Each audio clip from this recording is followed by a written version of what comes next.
When you first get your electric bike and you need it to power on, but you're not sure how to do it, here's some things you can check to make sure it will actually work.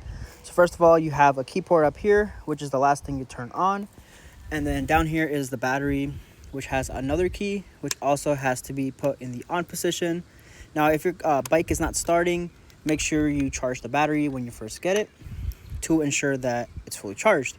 Your charger should turn green on the LED once it's fully charged, and then you can put it back in the bike rack and make sure to plug it in on the right side.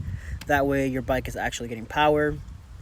Once you have all of that done, you can now go back over, turn the switch to on over here, and turn the switch on over here, and your bike should be good to go. Now, some things to check if you're really not getting it to start. First of all, it's usually down here where you're having an issue. Perhaps you took out the battery and you didn't lock it